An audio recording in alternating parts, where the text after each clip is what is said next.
तरह हमने पिछले पॉडकास्ट में त्याक्षी की जो विंटर कोचिंग चल रहे थे वहाँ की 2 स्टाफ्स को बुलाए थे, और इसी तरह आज हम तुर्तुक के जो विंटर कोचिंग चल रहे हैं उसके 2 टीचर्स को हमने बुलाए हैं, जिनकी योगदान न सिर्फ पढ़ाई में बल्कि इस रीजन को भी बहुत सारे पैरामीटर्स पर, चाहे वुमेन्स एम्पावरमेंट हो, चाहे क्वालिफिकेशन की हो, इन सारे पैरामीटर्स पर आगे बढ़ाने में योगदान रहा है। तो आज हमारे साथ है मिस सुमेरा बानो और मिस उल्फत जहान। मैं चाहता हूं कि सबसे पहले आप लोग अपना इंट्रोडक्शन दें। तो मिस सुमेरा प्लीज। बहुत बहुत शुक्रिया इनायत जी आपका। तो मेरा नाम सुमेरा बानो है और मैं तुर्तुक फरोल से बिलोंग करती हूँ।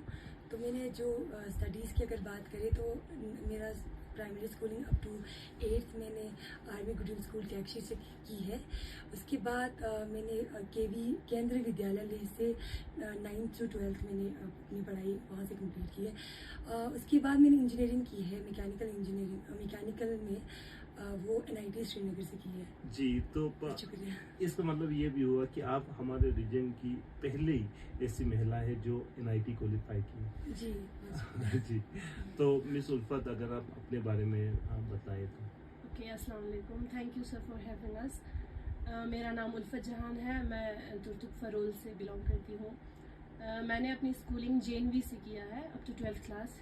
उसके बाद मैंने ग्रेजुएशन किया है जम्मू से, एंड आफ्टर दैट मैंने पोस्ट ग्रेजुएशन किया है in the field of microbiology from Kashmir university. हाँ, और हमने जब हम रिसर्च कर रहे थे तो हमें ये भी पता चला कि कश्मीर यूनिवर्सिटी के उस फील्ड में आप गोल्ड मेडलिस्ट थे।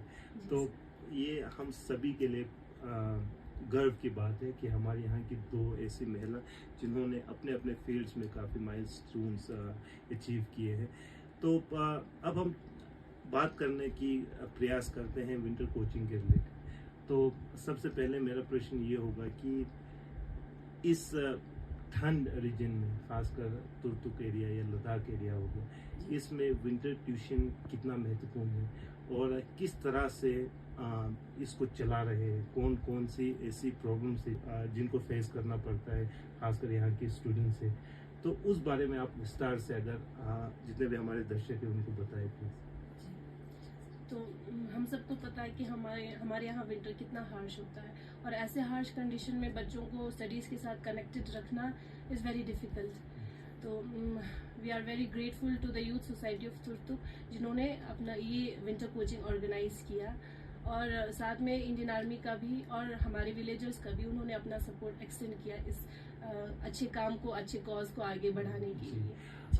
तो एक और प्रश्न मैं ये पूछना चाहूँगा, जब मैं वहाँ पे गए जहाँ पे आपकी जो विंटर ट्यूशन चल रहा था, कई बच्चों से मैंने पूछने के प्रयास की कि उनको ये ट्यूशन कैसा लगा, तो काफ़ी पॉजिटिव रिस्पॉन्स आया।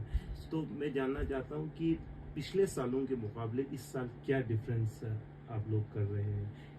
जी।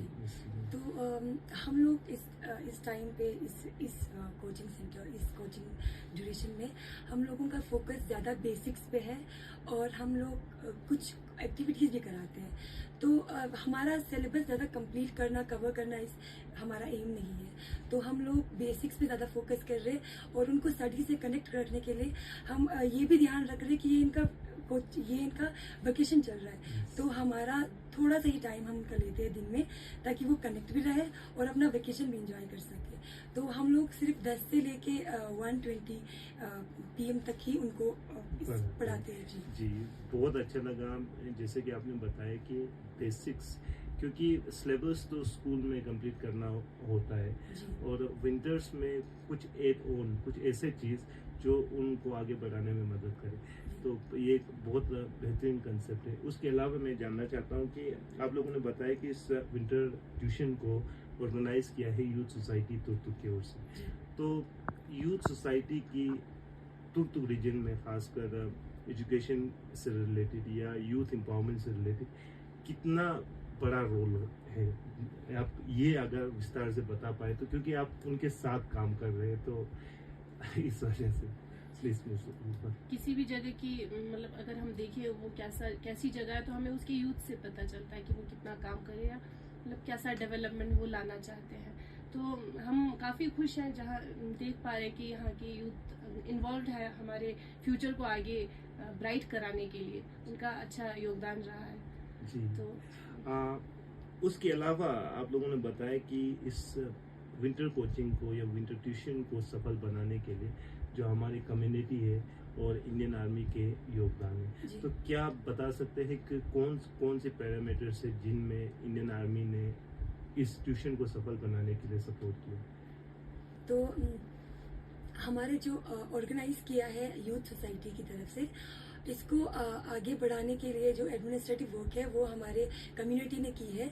और जितने भी हमें बाकी चीज़ों की हेल्प ज़रूरत है, जैसे हीटर वगैरह हो गया, टेंट वगैरह हो गया, रिफ्रेशमेंट वगैरह हो गया, वह हमारे इंडियन आर्मी की तरफ से। तो मुझे लगता है ये इनिशिएटिव बहुत अच्छा इनिशिएटिव था।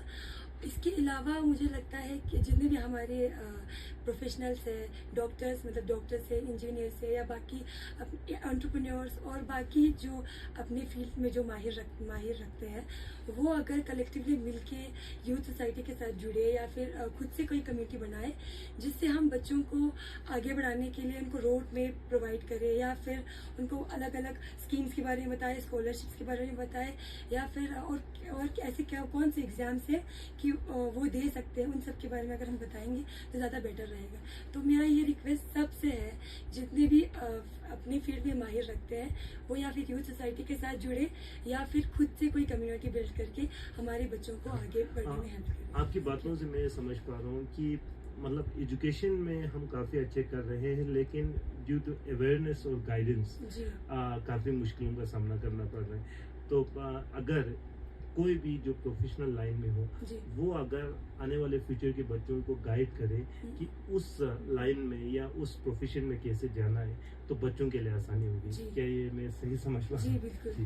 तो बहुत अच्छा लगा आप दोनों से बात करके, मैंने भी बहुत कुछ सीखा। Thank you so much for joining. Thank you.